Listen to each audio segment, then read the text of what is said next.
BA भाग तृतीय की इस क्लास में आज हम भारतीय सप्तक के अंतर्गत 72 थाटों की रचना किस प्रकार से गणितीय पद्धति से की जा सकती है, इसका अध्ययन करेंगे।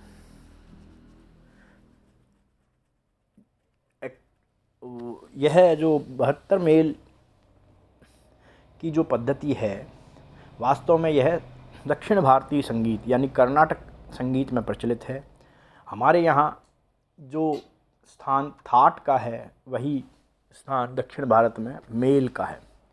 थाट की परिभाषा आपको मालूम है, सातों स्वरों का वह समूह जिससे रंजक रागों की उत्पत्ति हो, वह थाट या मेल कहलाता है।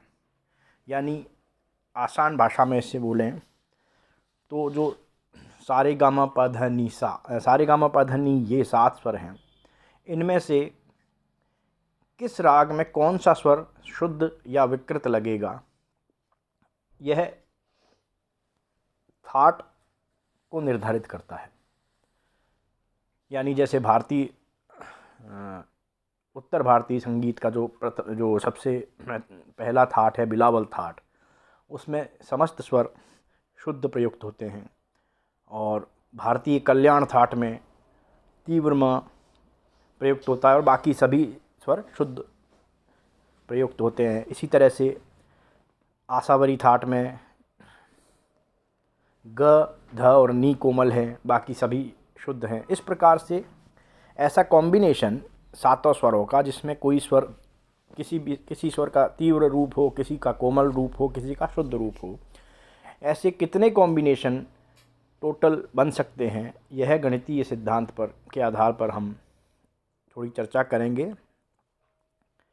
यह जो सिद्धांत है 72 थाट का या 72 मेल का, क्योंकि यह दक्षिण भारतीय सिद्धांत है, इसलिए इसको थाट की बजाय मेल कहना ज़्यादा उचित होगा।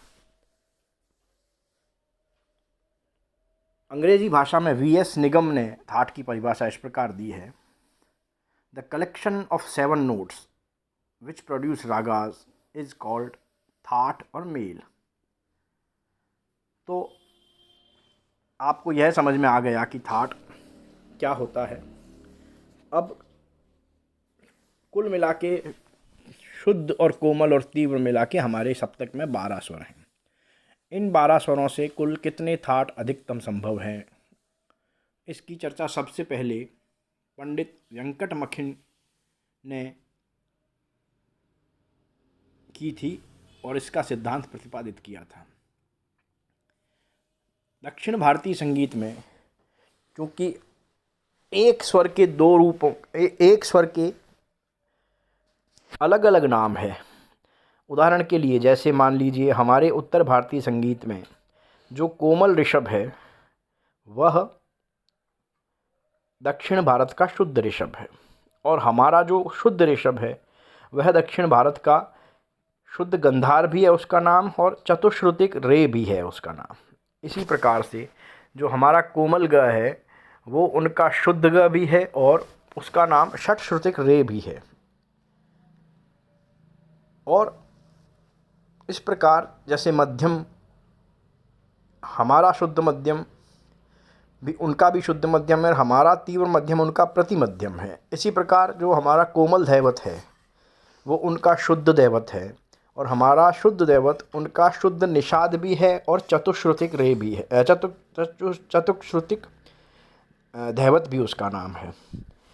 तो क्योंकि हम जब उत्तर भारतीय थाट बनाएंगे तो उसमें ऐसा कोई कॉम्बिनेशन नहीं हो सकता जिसमें सा हो, कोमल रे हो और शुद्ध रे हो।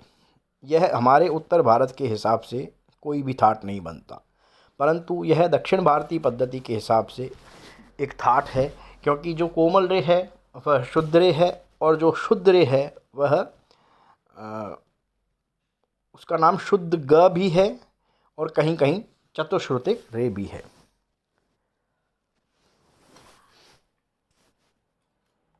तो इन 7 स्वरों से थाट की उत्पत्ति हुई, और 72 थाट किस प्रकार से बन सकते हैं, इसकी हम गणितीय व्याख्या अब आगे देखेंगे।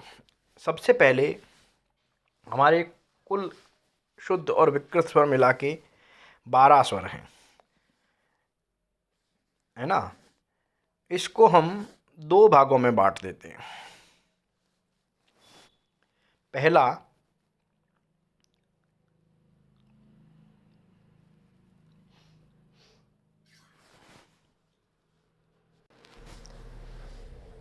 दो भागों में किस तरह से बांटते हैं कि अभी जो हमारे 12 स्वर कौन कौन से हैं?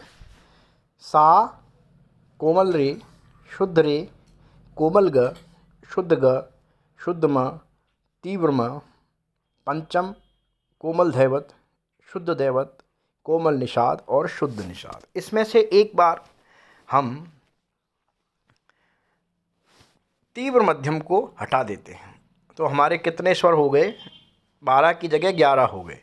सा, कोमल रे, शुद्ध रे, कोमल ग, शुद्ध ग, शुद्ध म, प, कोमल ध, शुद्ध द, कोमल नी और शुद्ध नी। इसमें हम एक तार सप्तक का सा और जोड़ देते हैं तो टोटल 12 हो गए। वो 12 क्या हुए? सा, कोमल रे, शुद्ध रे, कोमल ग, शुद्ध ग, म, प, कोमल ध, शुद्ध ध, कोमल नी, शुद्ध नी और सा। अब इनको हम 6-6 के 2 हिस्सों में बांट देते हैं। पहला हिस्सा सा, कोमल रे, शुद्ध रे, कोमल ग, शुद्ध ग और म। दूसरा हिस्सा प, कोमल ध, शुद्ध द, कोमल नी, शुद्ध नी और सा। अब इन 2 भागों में 6-6 स्वरों के 2 हिस्से कर दिए। अब इनसे पहले 6 से 4-4 स्वर रखते हुए कितने कॉम्बिनेशन बन सकते हैं? पहला कॉम्बिनेशन सा, कोमल रे, शुद्ध रे और म। दूसरा कॉम्बिनेशन सा, शुद्ध, कोमल रे, कोमल ग और म। तीसरा कॉम्बिनेशन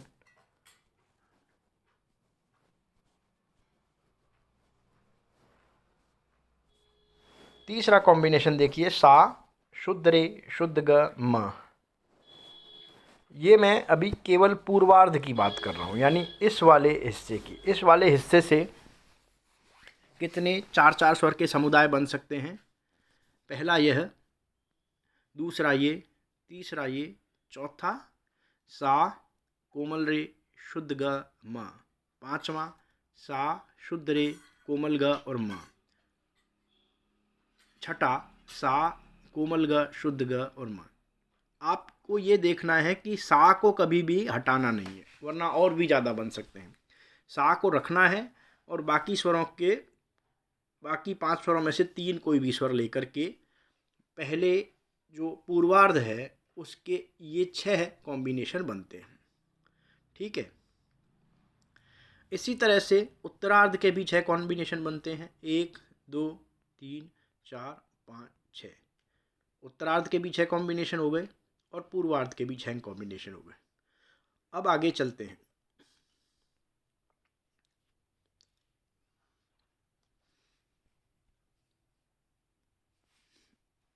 हम पहले पूर्वार्ध का एक कॉम्बिनेशन लेंगे और उत्तरार्ध का भी पहला कॉम्बिनेशन लेंगे तो एक हमारा थाट यह बन गया।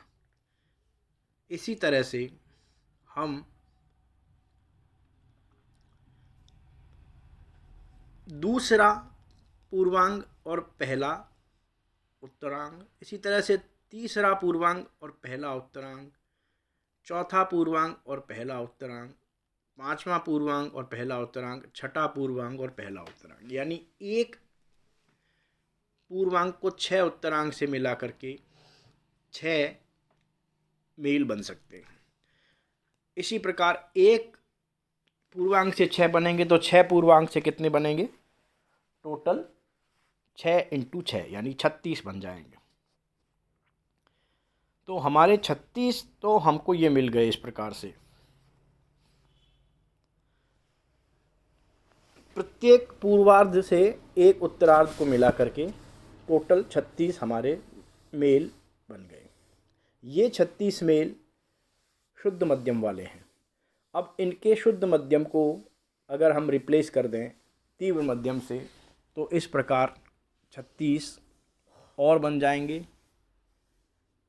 तो इस प्रकार हमारे 12 स्वरों से कुल मिला करके 72 मेल अधिकतम गणितीय पद्धति से बनाए जा सकते हैं।